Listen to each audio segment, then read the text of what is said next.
Also, we want to talk a little bit about Cyprus. As we reported last night at 5 o'clock on the Glenn Beck program on TheBlazeTV, we told you that it's not 30% anymore. It's not really even 40% anymore.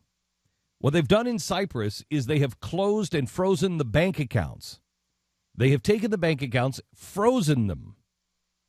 Anybody who had $130,000 or 100,000 euros in the bank, they have now frozen those assets.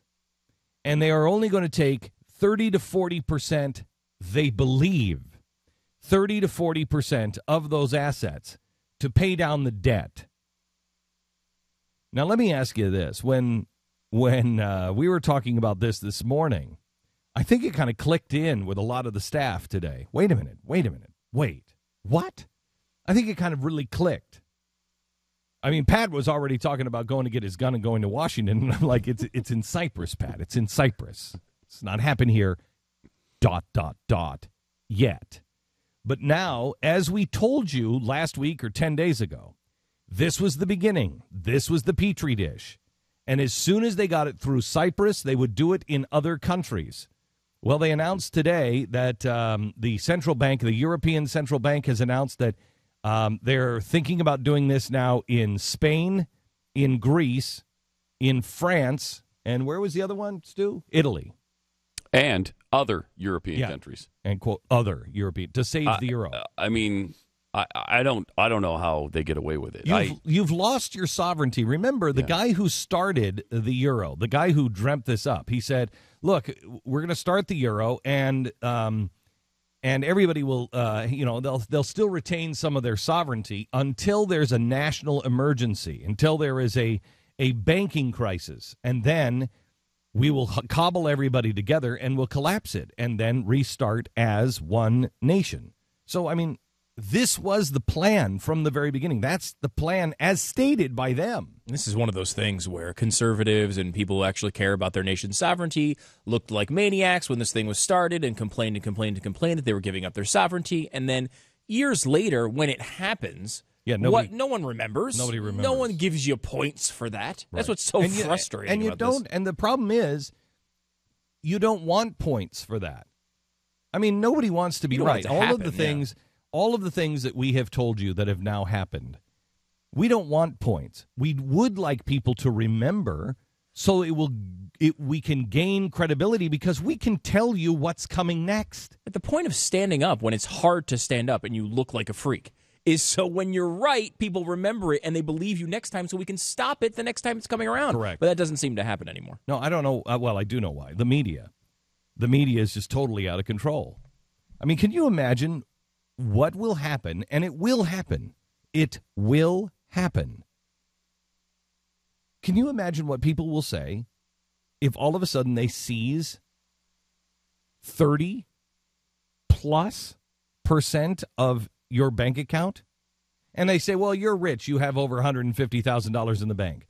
Excuse me. Your employer has over $150,000 in the bank. Everybody's employer, depending on how small your small business is. But if your small business has, what would you say, 50 employees, you better have about $150,000 in the bank just to meet payroll. If you don't have that in the bank, you're not going to make payroll. And your taxes, you have to put your quarterly taxes away. So what are you going to do? When they come and they just take 50% of your 401k, your life savings, what are you going to do? What we have done and I showed this to you last night, and I think it's one of the top stories now on The Blaze, what is top down, bottom up, inside out, the progressive endgame. That's the story on The Blaze. That comes from the monologue last night. I urge you to watch last night's show because I showed you top down, bottom up, inside out. We used to talk about it in theory on Fox and said, look, this is what they're going to do and this is how it's going to play out. I showed you last night exactly how it's playing out on three fronts. On money, on guns, and on war.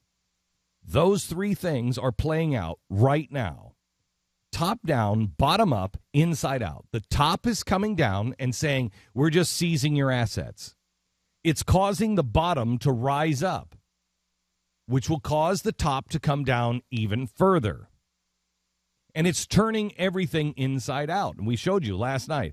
It's turning money inside out. How? Currency is not going to be worth what it was. The euro is not going to be worth what it was. The dollar is not going to be worth what it was. The banking rules are not what they used to be. None of it. They're turning everything inside out. When it comes to war, look what's happening with Israel. Look what's happening just with Cyprus. Because of what Cyprus has done, look at the enemies that they are making. They are making massive enemies with Russia. You think that's going to go well? Because Russia will just take it. Russia will just say, you know what? We're going to take the oil off your coast.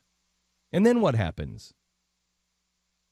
You're going to see a massive sweep of Russia and a massive sweep from China because they're the only ones that can afford it. And I contend that is part of the plan. China has stayed communist, but the communists generally know communism doesn't work. But totalitarianism does. Fascism does. And so they've just put a Putin happy face on fascism. Nobody thinks of Vladimir Putin as Hitler or Mussolini, but he is. He is Mussolini.